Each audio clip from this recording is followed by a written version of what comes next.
Dearly beloved in Jesus Christ, welcome to the reflections of first Sunday in Lenten season, year C.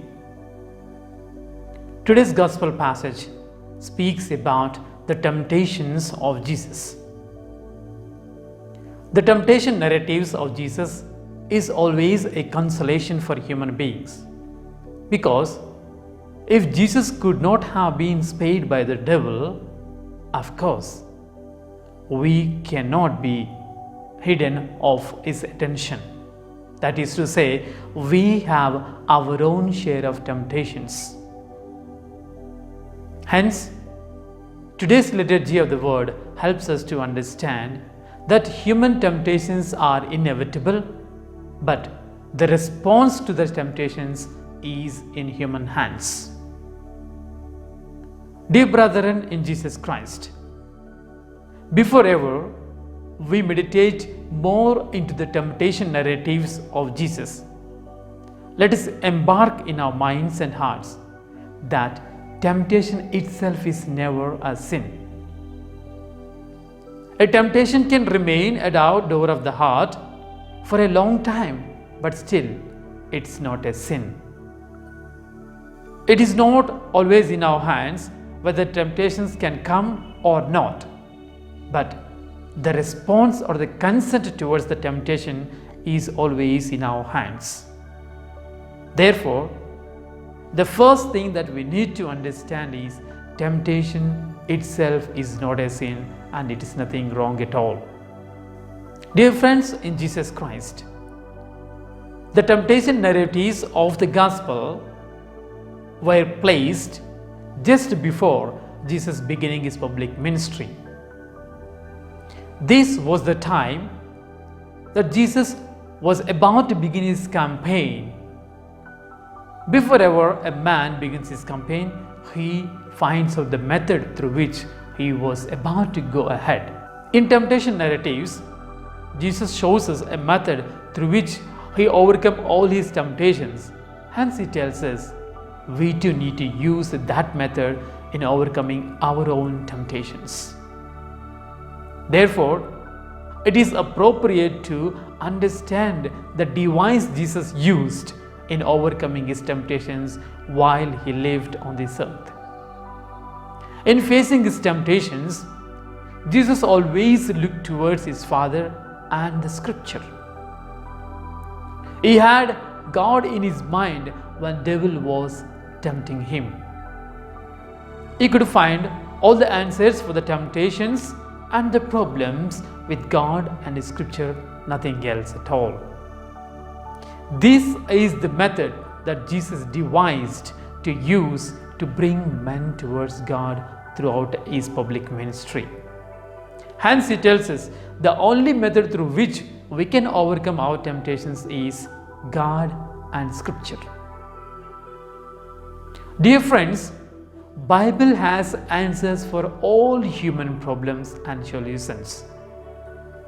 Often we don't realize that Bible is practical in its nature. For Jeremiah chapter 33 verses 3, we hear God saying, "Call to me and I will answer you, and I will show you great and hidden things which you can never understand." Again, the psalmist says in Psalm 34 verses 4, "I sought the Lord and he gave me answers and removed all my fears." Therefore, dear friends, our Scripture has answers for all the problems that we come across. But often we fail to open the Scriptures when we have problems, hence we succumb to the temptations. In a modern scenario, we the human beings use our intelligence, psychological methods and the developmental ideologies to overcome the temptations, keeping God and Scripture away. It is here where we fall into a fallacy. That's why the psalmist says in Psalm 118 verse 18, "It is better to trust in the Lord than to trust in men." Understand today that Scripture has answers for all the temptations that we come across. In overcoming our temptations, our attitude should be this way. When we come across a temptation, we should ask, if I make this particular decision, will this be in line of God's thinking? Or we can even ask, what would Jesus do if he were to be in the similar situation as I am right now? If you follow this method, surely God will give an answer for all the problems that we have. Secondly, dear friends, it is very interesting to notice the three temptations and the responses Jesus gave to them. To the first temptation, Jesus tells, man shall not live by bread alone. And to the second temptation, which indirectly points to the wealth, he tells, you shall worship the Lord your God alone. And to the third temptation, which indicates about the power and position in the society, God tells, you shall never test your God. In giving these responses, Jesus in simple terms tells, food is not everything. Wealth should not be the matter of our worship. And power and position are the instruments used by the weak and the proud people. In gist, Jesus categorically tells all these three things are passing realities of this world and they vanish with the time. But God and His Scripture are the permanent things that can give solutions to our human problems. Therefore, today onwards, let us try to imbibe the quality of Jesus and learn the method that Jesus used to overcome his temptations and put it into practice so that we will not fall into the trap of the devil. In gist, today's liturgy of the word helps us to understand two important realities.